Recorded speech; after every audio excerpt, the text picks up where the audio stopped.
Okay. Good morning, good evening, good afternoon. I was going to just jump in the shower and get cleaned up, but I decided to go ahead and make this video while it's still fresh in my mind. Um, I've been talking about this and have been worried about this for a while. I want to make sure that y'all understand I'm a Catholic. I was raised Catholic, you know, um, and what I have found out about the Catholic Church makes me sick to my stomach. And I wrote about it in this Substack. So I think this is important that I read and put out. Okay. So buckle up, y'all. This is not going to be pretty, it's going to be ugly. The Catholic Church, Catholics' Journey into the Dark History of My Church. Now, I wrote this on April 22nd, 2025. Okay. I have been researching the history of the Bible for a couple of years now, searching out the oldest translations, wanting to understand Christ's true mission to us, or true message to us. What I found out about my church, the Catholic Church, I love, has a very dark past. Since Pope Francis passed away, I felt I had to go ahead and publish this draft. As a lifelong Catholic, I've always found solace in the rituals of the Mass, the weight of the rosary beads in my hands, and the promise of redemption through Christ's sacrifice. The church was my anchor, my beacon of truth in the Catholic world. But recently, I embarked on a journey to understand the history of my faith more deeply. And what I uncovered has left me reeling. The Catholic Church, the institution I trusted, has a shadow side so dark it's shaken my faith to its core. From the Jesuit takeover of the papacy to the horrors of the Inquisition, the holy wars, and modern scandals, I've come to question whether the church I love has been corrupted by forces far removed from Christ's teachings. The Jesuit ascendancy and the papacy. My research began with Pope Francis, the first Jesuit pope elected in 2013. I was initially inspired by his humility, his decision to live in a guest house rather than the papal palace, his calls for mercy and inclusion. But as I dug deeper, I stumbled across claims that the Jesuits, a religious order founded by Ignatius of Loyola in 1540, have wielded this disproportionate influence over the church, steering it toward agendas that feel alien to traditional Catholicism. The Jesuits, known for their intellectual rigor and missionary zeal, have long been controversial. Some historians argue they've acted as the church's shock troops, advancing papal power through education, politics, and even espionage. But more troubling are the allegations that their rise to power, culminating in Francis's papacy, has coincided with a shift in the church's moral compass. We conspiracy theorists claim the Jesuits have been orchestrating a globalist agenda, but even mainstream media sources acknowledge their role in shaping modern Catholicism. Was Francis' election the culmination of centuries-long Jesuit plan to control the papacy? I'm not sure, but the question gnaws at me, and it still does. The Inquisition and the witch's hammer. Oh my God. The deeper I went, the more horrors I uncovered. The Catholic Church's history is stained with blood, and the Inquisition stands as one of its darkest chapters. Established in the 13th century to root out heresy, the Inquisition saw thousands tortured and executed under papal authority. The Jesuits, not the primary architects, were active during later Inquisitions, particularly in Spain and Portugal, where the atrocities were the worst. Okay, where they supported efforts to enforce doctrinal purity. Then there's the Malleus Maleficarum. I can't say it, but it's the witch's hammer.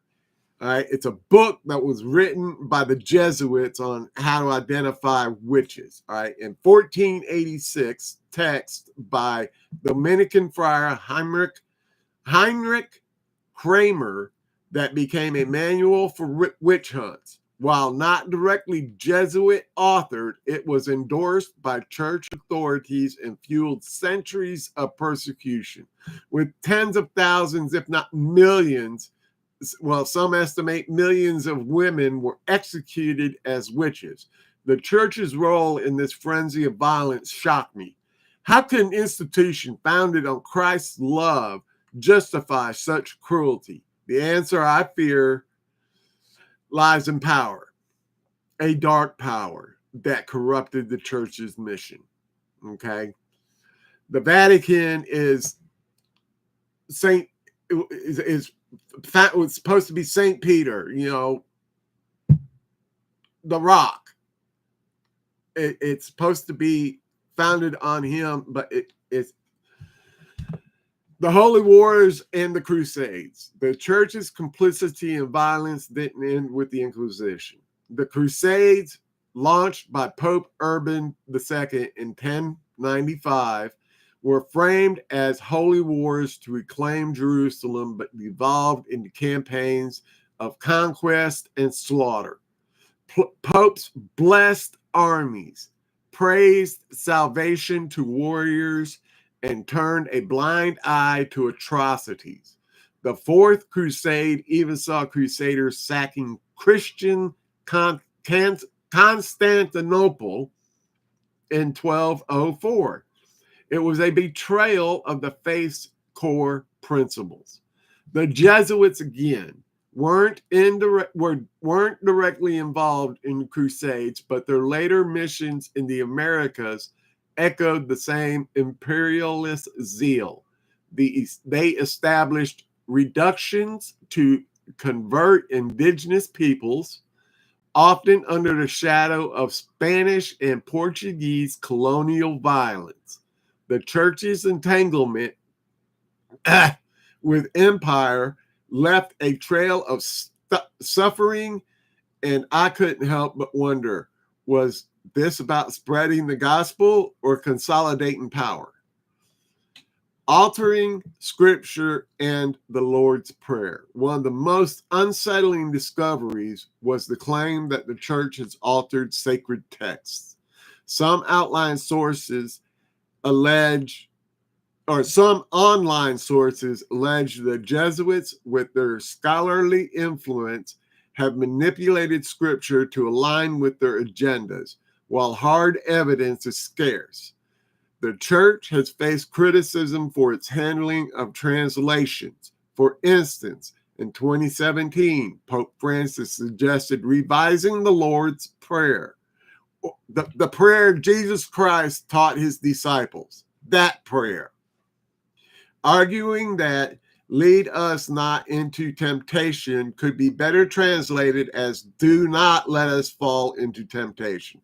He framed it as a theological clarification, but some critics, like me, saw it as a step toward inclusivity, particularly from the modern social movement, LGBTQ+, to be specific. The idea that the Lord's Prayer was changed to appease the LGBTQ+ community, as some fringe sites claim, lacks credible support. Still, it's in your face. You can't help but see it. Just because you can't find articles online supporting this, if you were to just not know anything about this and just follow the evidence, that would be your conclusion, right? The idea of that the Lord's Prayer was changed to appease the LGBTQ plus community was as some fringe sites claim, that's credible support. Still, Francis's progressive stance on homosexuality, his famous "Who am I to judge" comment in 2013, and his support for civil unions has sparked accusations of diluting doctrine. As a Catholic, I struggle with this. The church's call to compassion is clear, but is it bending the cultural pressures at the expense of tradition? The Viper Hall and demonic imagery. Then came the architectural allegations. I stumbled across claims that well, you can see, does this not look like a freaking viper? I mean, you got the eyes right here, the head, the mouth is open, the fangs are right there, and the Pope sits right in the freaking middle, right there. You know, that's just not right. Then came the architectural allegations. I stumbled across claims that Pope Paul V Audience Hall, built in 1971, was designed to resemble a viper's head, with its curved roof and window placements mimicking a snake about to strike. Photos online are eerie, and some insist this was a deliberate nod to satanic influence. Similarly, critics point to the resurrection sculpture by Pierce Frazzini in the same hall, which depicts Christ rising under a nuclear crater, or rising from a nuclear crater. Some see demonic figures circling Jesus's feet, interpreting it as a subversion of his history. Now, this, in my opinion, how in the heck does this represent Jesus Christ? I mean, look at this. Let me make it larger. I mean, look at this.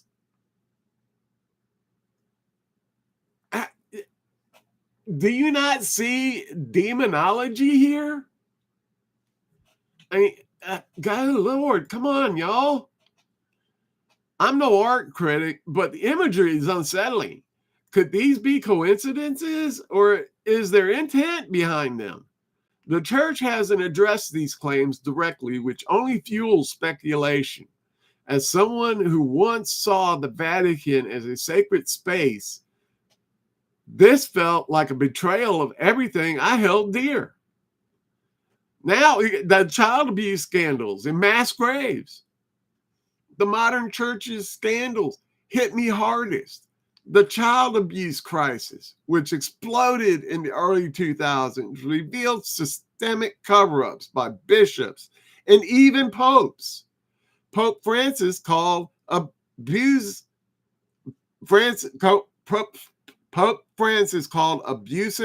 clergy tools of Satan in 2019, but critics argue he was slow to act.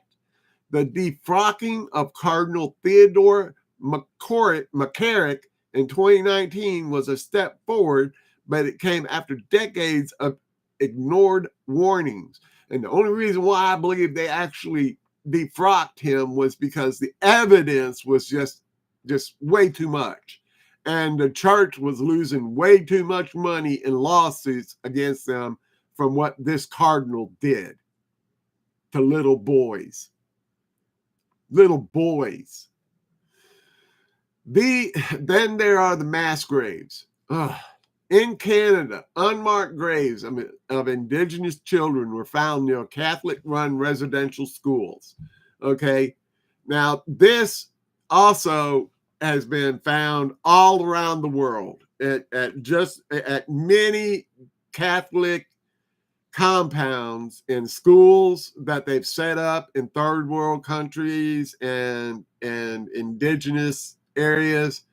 They found mass graves of children at many of them, too many of them, with estimates of thousands of deaths due to neglect, abuse, and disease.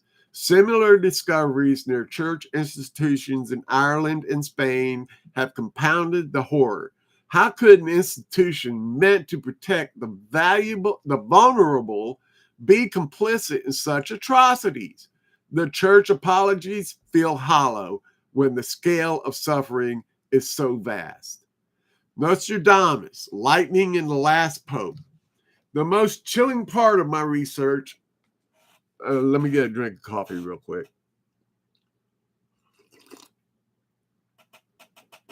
The most chilling part of my research was the prophecy angle.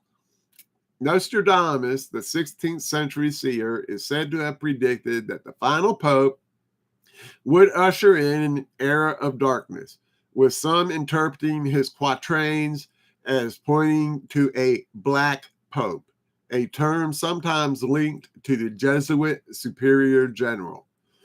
French theorists claim Pope Francis, as a Jesuit, fulfills this prophecy, and his death will mark the church's collapse or a satanic takeover.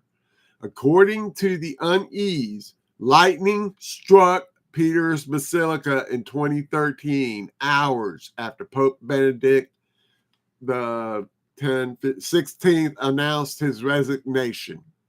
Or no, wait a minute. Yeah, 1050. Yeah, 16. And I think I got.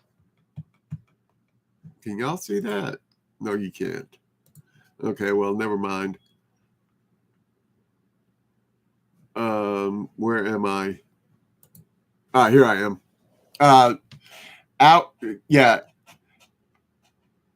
Adding to the unease, lightning struck St. Peter's Basilica in 2013 after Pope Benedict the 16th announced his resignation. The first papal resignation in nearly 600 years.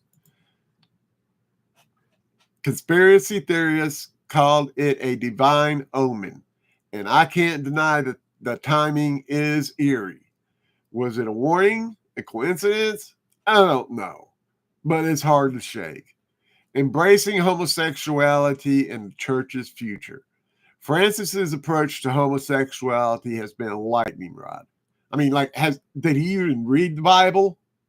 You know, while he hasn't changed the church's teaching that homosexual acts are intrinsically disordered, he's pushed for inclusion, allowing same-sex blessings and affirming that being homosexual is not a crime for some. This is a compassionate evolution. For others, it's a betrayal of doctrine. As a Catholic, I'm torn. Christ called us to love, but the church's traditional stance on sexuality feels at odds with modern calls for equality. A faith in crisis. I'm still a Catholic, but my faith is no longer blind. The church's history of inquisitions, holy wars, and witch hunts shows me an institution too often drunk on power. The Jesuit influence, whether real or exaggerated, raises questions about who controls the church's soul. The child abuse scandals and the mass graves are wounds that may never heal. And the strange symbols, from viper-shaped halls to lightning strikes, make me wonder if something darker lurks beneath the Vatican walls. Right? Nostradamus' prophecy may be speculation, but he has been pretty accurate. You know, you got to take Nostradamus with a grain of salt, okay? But it captures the fear I now feel that the church I love is not what it seems. I pray for answers. I pray for reform. I pray for a return to Christ's true teachings. But until then, I'm left with a heavy heart grappling with a faith that feels both sacred and broken. I mean, yeah, that it was right after Pope Francis died that I decided to go ahead and finish that up. And there was a lot more research that I had to put into it, but it would have made it a whole lot longer. And I know people don't have a lot of time on their hands to sit down and read a mini novel like I used to write. I think I'm doing pretty good at keeping everything pretty short, sweet, and to the point. I'm not over explaining myself anymore. At least I don't think I am. If I am, please let me know. I will try to not over explain. So I hope y'all enjoyed this. This is my current feelings on the church I love, my Catholic Church. Y'all have a great and blessed day.